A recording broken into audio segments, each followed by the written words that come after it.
داستان.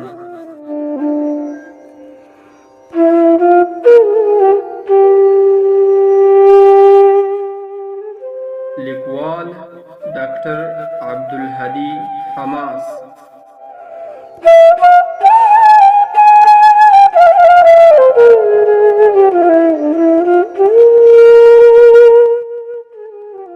غږ حیات الله رستم خیل.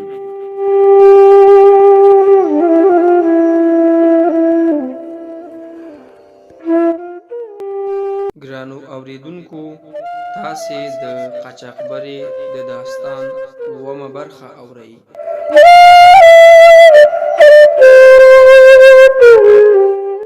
شروع کوو په نامه د الله چې بخښونکی او مهربانه ذات دی.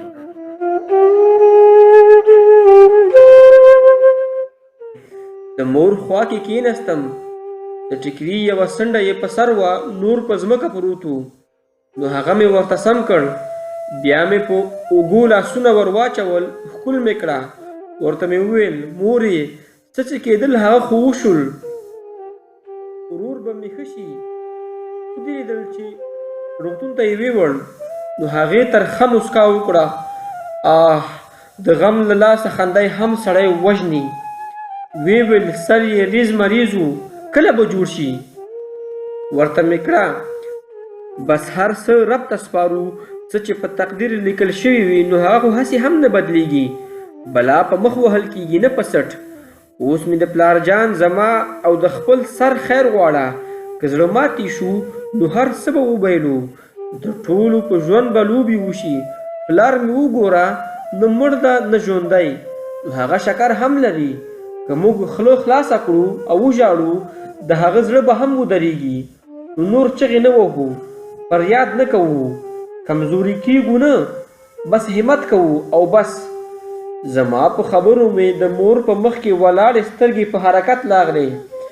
سترګو ته یې د ټیکري څنډه پورته کړه، مړې اوښکې یې پاکې کړې. د خبرو کولو لپاره بېوسه وه.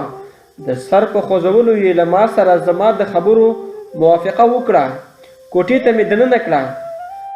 د ورور په وینو ککړ لاسونه مې ور ومینځل، کالي مې ورته بدل کړل، په وینو ککړ کالي مې واخیستل، بهر وباسل. د دیوال له سره مې بیرون وغورځول چې مور مې دوباره ونه ویني. بیرون مې په بلال هم سترګې ولګېدې چې زما د ورور وچې شوې وینې او خاوره یوه چارۍ کې اخلي او بهر یې له دیواله اړوي. د دې کاره یې ډېره خوښه شوم. له زړه مې دعاوې ورته وکړې او د ځان لپاره مې د خدای جل جلاله له لوري لکه د یوې رالېږل شوې فرښتې په ډول حس کړ. شکر مې وویست. زما د ورور غم ډېر دروند و. زما په در یوازې هغه خور پوهېده چې خپل ورور یې ځواني مرګ ترې باسلی وي.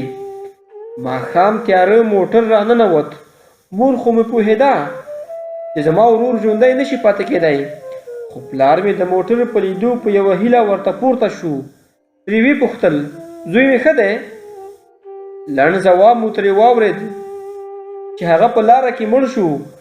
بیا مو یو ځای ښخ کړ. پلار مې سلګیو واخیست، یو دیوال ته یې ځان تکیه کړ. زموږ له زړه هم وینې څڅېدې، خو بس له زغملو پرته مو بله لاره نه درلوده. مسؤل وویل د شپې 11 بجې ګیم دی، تاسې بل ځای ته لېږدوو، باید چمتو وئ. پلار مې له لاسه ونیوه، اتاق ته مې دننه کړ. ډېرې د ډاډ خبرې مې ورته وکړې، یو څه مې تسلا کړ. مور خو مې لا پخوا یو څه ډاډه کړې وه. زما زړه نږدې و چې پړق وچوي، ځکه انسانه وم.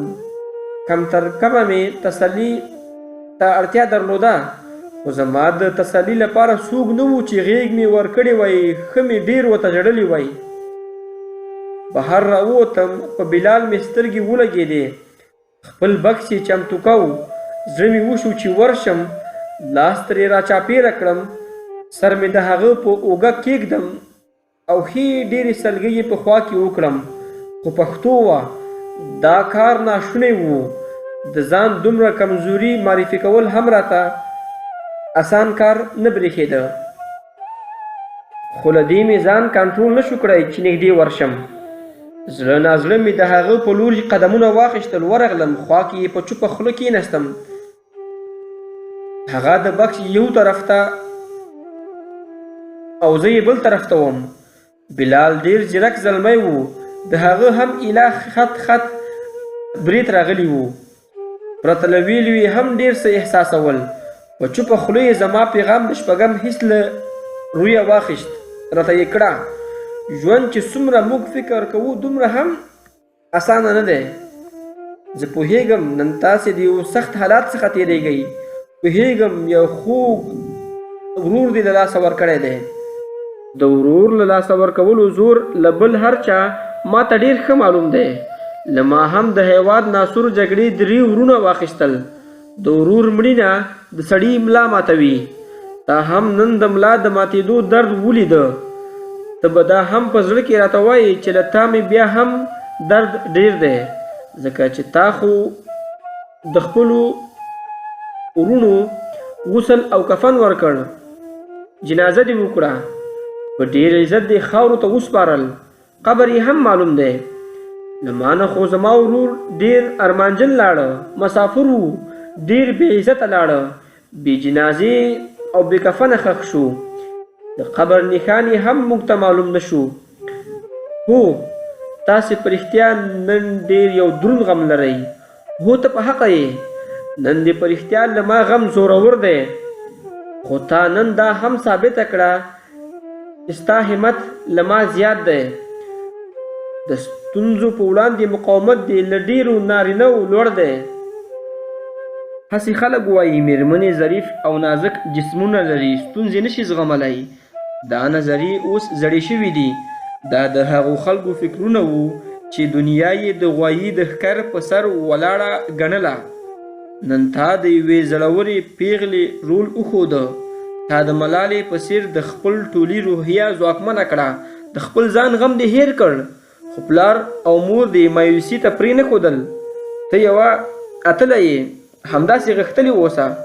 ورسره همت دې هم همداسې ځواکمن وساته، تر څو هېڅوک احساس نه کړي چې تاسې د ژوند په وړاندې مبارزه نشئ کولی. مبارزه اوسه. ژوند اسانه نه دی، ژوند کول سخت دي. د بلال خبرې لکه چې ټپ ته ټکور ورکوي داسې راباندې لګېدې. زما وجود ورسره وغوړېده او قوت یې واخیست. په پردي وطن کې د داسې یو خواخوږي پیدا کول هم له روژې بغیر د لیلة القدر شپې لیدو په څیر وو. د بلال هرې خبرې مې زړه ته لاره کوله. زما د هغه غم چې ماته یې وړل اسانه نه وو، ورو ورو یې راکموه. د بلال خبرې نورې هم جذباتي شوې. هغه زما ډېرې نورې ځانګړتیاوې هم په ژبه راوړې. خدای خبر په ما کې به وي یا نه، خو خبرو یې یوه انګیزه راکړه. په ځان یې باور را په برخه کړ. ځان ته مې تمه پیدا شوه. ومې ویل لکه چې یو څوک یې لیمې. مخ مې وکتل، د بد مرغه 3 منزله تعمیر ډانچه همغسې ولاړه وه. ورور مې سترګو ته ودرېده. د راغورځېدو صحنه یې سترګو ته راته مخې شوه. بیا مې د هډوکو هغه خرس چې مات لاس ته یې ایراني په لرګي ووهه رایاد شو. اوښکې مې کابو نه شوی کړی. سر مې په زنګنو کېښوده. هڅه مې وکړه له بلاله اوښکې پټې کړم، تر څو هغه حس نه کړي چې زما خبرې هوایي وې، کوم اغېز یې نه درلوده. خو ژړا هم د لمر په 2 ګوتو پټېدل دي. د سلګیو سره مې بدن لړزېده. د بلال غږ مې واورېده، راته یې کړه: هو لکه چې زما خبرې په یخ لیکلو وو، بې ارزښته وې، هېڅ ځای یې ونه نیوه. همداسې ده؟ ورته مې کړه: نه داسې مه وایه، تا خبرو خو په ما کې نوې ساه وچلوله. زما کالبوت بدن یې په حرکت راوست. ښه نو بیا دا ژړا او اوښکې د څه لپاره؟ د ورور مظلومیت مې راته یاد شو، څنګه ټوک ټوک شو. اخرنۍ غوښتنه یې هم پوره نه شوی کړی. ویلي چې بیرته هیواد ته ستنېږو. همدا یې تقدیر و. همدلته ورته له دغه 3 منزله مرګ لیکل شوی و. تقدیر په تدبیر سره نه بدلیږي. نور هر څه هیر کړه. اوس دې د مور او پلار یوازې تا ته هیله ده. ولې تاسې به نه یاست را سره؟ ما کله ویلي چې زه نه یم در سره، تر څو مې چې تر خپل ځایه نه یاست رسولي در سره یم، ځکه زما هم همدغه لاره ده. چې ورسېږو بیا نو د تقدیر کار دی چې چیرې به مو دانه او اوبه لیکل شوي وي. نه ته به له موږه نه جدا کېږي، لکه یوه کورنۍ یو ځای به اوسېږو. یو پکتیاوال په توګه ژمنه در سره کوم تاسې تر منزل رسوم. د پکتیا د تاریخي عظمت او د میړانې تخم یې په اولادونو کې له ورایه ښکاري چې را زرغون دی. ویلو ته اړتیا نه لري، تاسې تل د خپل وجدان دنده په ډیره رښتینولي سرته رسوئ. نن سبا له تمې او شخصي ګټې پرته هیڅوک د چا لاسنیوی نه کوي. زه په تظاهر باور نه لرم، د تظاهر پرته وایم چې ستا له رویې دومره متاثره شوی یم چې ستا د پاک نیت له امله د پکتیا خلک خو څه چې د پکتیا ځمکه کاڼي بوټي هم راته ګران شوي دي. دا مې هم په زړه کې را جوړه کړه چې ورته ووایم ته هم راته ګران یې، خو مې نه شوی ویلی. یو نغښتی پیغام مې ورکړ، ځکه چې بلال هم پکتیاوالو کې راته. خدای جل جلاله هیڅ چیرې هم سړی ناهیلي نه پرېږدي. خپل مرسته کوونکي ورلیږي، خو که موږ صبر وکړو او د پیښو په وړاندې ورختایي مو د بېصبري تر حده ونه رسوي. د شپې 11 بجې شوې. یو کرولا ډوله موټر حویلۍ ته ردننه شو. پوه شو چې نور له دغه ځایه د تګ وخت دی. مسؤل کس بلال ته وویل ته مخې سیټ کې کېنه. زه مور مې او پلار مې هغه شاته سیټ ته رهبري کړو. فکر مو وکړ چې زه نوره استودګي راځي. پخوا په څېر په ژوندوني د تنګو قبرونو مسله پکې نوره ختمه شوه. سیټو کې کېناستو. شیشه کې مې شاته وکتل. د موټر ډیګۍ ته تنکي ځوانان ولاړ وو. ټول د بلال په عمر خط او برېت وو. مسؤل کس هم یو دغه ځوانان ډیګۍ ته ورخېجول. دوی هم په پټه خوله دغه تنګ قبر ته د ورتلو زړه ښه کو. چا طرف درونوالي د موټر ماشین طرف ورو راپورته کو. یو مسؤل کس د موټر ډیګۍ پورې کړه. موټروان ته یې وویل نور حرکت کوه. 6 کسان مې پکې ځای کړل. د دې خبرو په اورېدو حق حیرانه شوم. ځان سره مې وویل دوی خو اوس هم د پخوا په څېر مسافرو ته له تنګو خبرو نه دي تیر شوي. موټر حرکت وکړ او په لنډ وخت کې یې د خپلې تیزي سرعت خپل کړ. زما ټول فکر دغو تنکیو ځوانانو سره شو. په فکر کې ډوبه شوم. ځان سره مې وویل اخ دا هم انسانان دي، په دې صندوقچې کې به څرنګه ګزاره کوي، دوی به څرنګه دغه تنګ ځای وزغمي. زړه مې ورته ځورېده، خو په وس کې مې هیڅ هم نه و. د دوی په اړه فکر داسې کړم چې خپل ځان مې هم د دوی سره یو ځای حس کوو. داسې مې په فکر کې کوو چې زه هم ورسره یم او دا هر څه تحمل کوم. مجبوري وه، څه مې نه شوی ویلی. یوازې دروني په زړه کې ویلې کېدم. د دغو خامو ځوانانو معصومې څهرې مې له سترګو نه وتې. موټر لاره لنډوله. له 8 ساعته مزل وروسته ښکلې ودانۍ په مخې راتلې. د ایران سیمه په رښتیا چې ښېرازه وه. شنو ونو، سمسور باغونو، رنګینو کورونو یې ښکلا د پام وړ ګرځولې وه. له ښه مزل وروسته د یو لوی ښار څنډو ته دننه شو. په کوڅو کې یې تاو راتاو کړو. بالاخره موټروان خپل موټر د یو کور مخې ته ودرو. ویل یې ښکته نه شئ. موټر چې کور ته داخل شي دروازه وتړل شي بیا به ښکته کېږئ. دروازه خلاصه شوه. موږ دننه شو. دروازه یې وتړله. په حویلۍ کې ښکته شو. حویلۍ لنډ انګړ درلوده. د یو دیوال مخې ته 2-3 ونې زرغونې وې. د ونو منځ کې ګلان کرل شوي وو. کوچنی کور پکې ودان شوی وو. 2 کوټې لاندې یوه یې په سر درلوده. اتاقو ته دننه شو. راته وویل شول تاسو به همدلته 3 ورځې یاست. تاسې اوس په کرمان ښار کې یاست. له زاهدان نه په کږه لاره راغلو. بل ګیم به 3 ورځې وروسته کوو.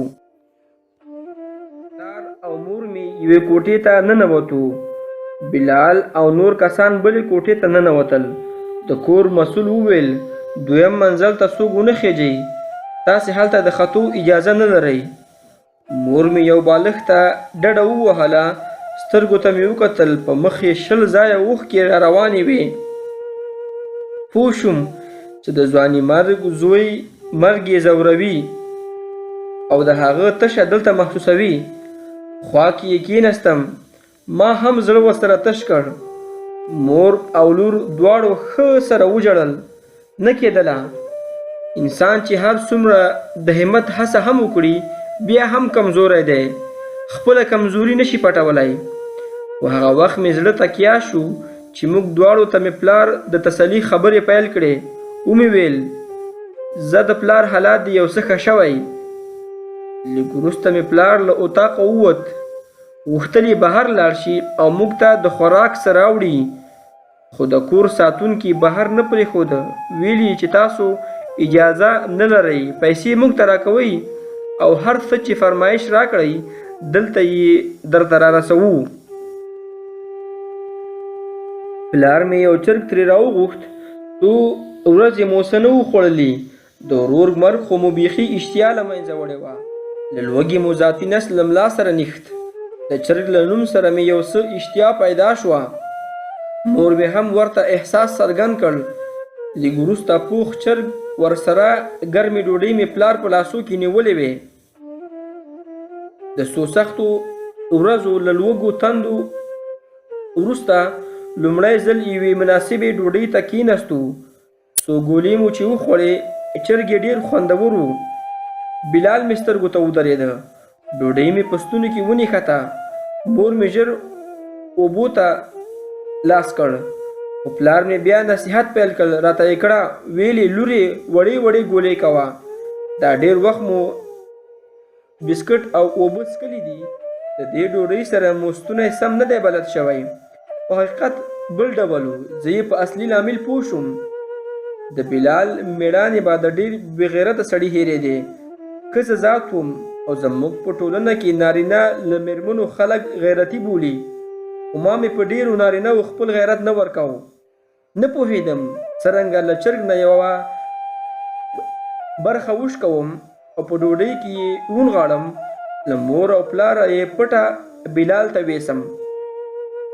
شاید په ښکاره هم زما مور او پلار زما په دې کار کومه نیوکه نه وای کړې. خو ما مې چاته چیرې دومره په اسانۍ خپل برید ماتاو. ډوډۍ مې بس کړه. مور مې وویل ولې یې نه خورې؟ ورته مې کړه ستونی مې خوږ شو. یوه وچه ډوډۍ مې راواخیسته. له چرګه مې یو ورون او وزر وشکوه. په ډوډۍ کې مې تاو که. د المارۍ په سر مې کېښود. دوی ته مې وویل زه به یې لږ وروسته وخورم. لا مړه نه وم وږې وم. خو د بلال لپاره مې خوراک لپاره بله پرما نه لرله. مور او پلار مې ډوډۍ وخوړه. ښه ستړي وو. سرونه یې ایله تر بالښتو ورغلل او ویده شول. ما ژر تاو شوې ډوډۍ او چرګ راواخیست. بهر ووتلم. دهلیز کې ودرېدم. د بلال د کوټې ور پورې وو. ټک ټک مې کړ. یو بل مسافر ځوان سر راښکاره کړ. ورته مې کړه بلال ته ووایه. دروازه یې بنده کړه. لږ شېبه وروسته له وره بلال سر راښکاره کړ. د لاس په اشاره مې ورته د بهر د راوتو وویل. هغه بهر راووت. فکر یې کوه کومه بله پیښه شوې. ورخطا یې زما سترګو ته کتل چې کوم ناسم خبر به راڅخه واوري. مخې ته مې چرګ او ډوډۍ ونیول. ورته مې کړه ستا د ټولو ملګرو نه کېږي. پاس وخېجه. ژر یې وخوره. سوړ شوی به وي خو چې نور سوړ نه شي. چرګ او ډوډۍ ته یې لاس راتېر کړ. سر یې وخوځاو. بیا یې لنډه مسکا وکړه. زه مې هم نوره کوټې ته ننوتم. وږې وم خو مړه شوم. د لومړي ځل لپاره په دې حقیقت هم پوه شوم چې دا هم شونې ده ډوډۍ یو کس وخوري او موړ بل کس شي. لاړم د مور خوا کې اوږده وغځېدم. یو وخت مې سترګې خلاصې کړې. مازدیګر سترګه لوېدو ته نږدې وه. مور او پلار مې په ګډ څادره لمونځ کاوه. زه هم ژر پورته شوم. په لمانځه مې زړه آرام کړ. یو عادت مې لره چې لمونځ مې نه قضا کاوه. ډوډۍ مې قضا کوله خو نه لمونځ. خدای جل جلاله دې بښنه راته وکړي. د دې ناخواسته سفر یو زیان راته دا هم و چې ډېری وخت لمونځ راڅخه قضا کېده ځکه ماته سخته وه. د نارینه‌وو مخکې مې خپل اودس کولی. د دې ځای دوهم سهار هم راورسېده. د کور ساتونکي نه مې هیله وکړه چې ما بهر پرېږدي چې لږ وګرځم. ځواب یې دا و چې د دې ځای لهجه دې نه زده، کوم څوک به دې وپېژني، موږ به په کومه بله بلا کې واچوې. په هراتي ژبه ورسره لګیا شوم. زما یوه ټولګیواله د هرات وه. له هغې مې لږه هراتۍ لهجه زده کړې وه. هراتۍ لهجه له ایرانۍ سره ډېر توپیر نه لري. ایرانی هم راته حیران شو. ویل یې ته خو له موږه هم ښه پوهېږې.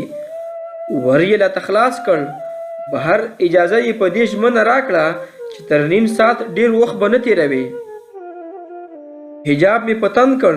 د ایرانیانو سره مې توپیر نه کېده. بهر ووتم. کلي نظافت لرونکي ماشومان مې مخې ته راتلل. د مکتب بکسې به یې شاته اچولې وې.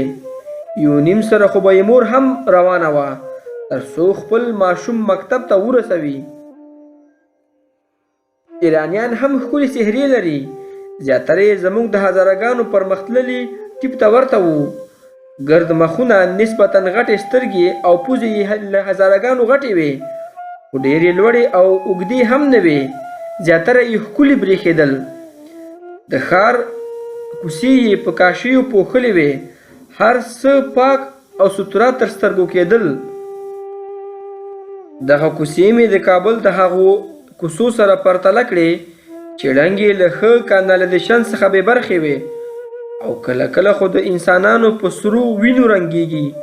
بې واکه مې اسمان ته وکتل او دعا مې وکړه چې خدایه هغه لاسونه هم په خپلو وینو سره کړه څوک چې زموږ وینې تویوي، زموږ وطن ړنګوي.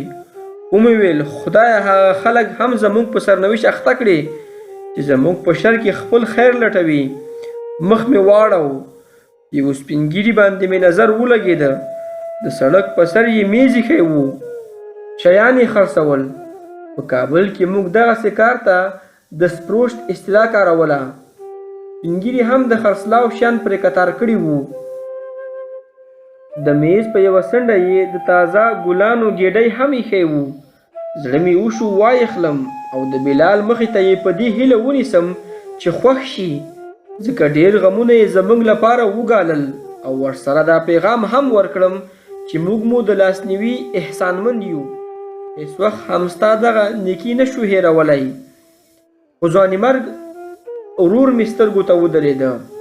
سترګې مې بې واکه راډکې شوې. دا کار راته مناسبه ونه برېښېده.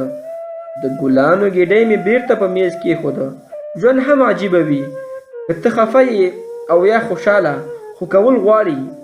ژوندی یې نو ژوند پورې تړلي کارونه به حتماً کوې که یې غواړې یا هم نه خو کولو ته به یې اړ یې. ساعت ته مې وکتل. 3 پاوه تېر شوي وو. ځان سره مې وویل اوس به ساتونکي څه درته وایي. په بیړه راتاو شوم. په 5 دقیقو کې مې تر دروازې ځان ورسوه. دروازه مې ټک ټک کړه. چا خلاصه نه کړه. ځنډ شو. بیا مې وټکوله. د ساتونکي په ځای بلال خلاصه کړه.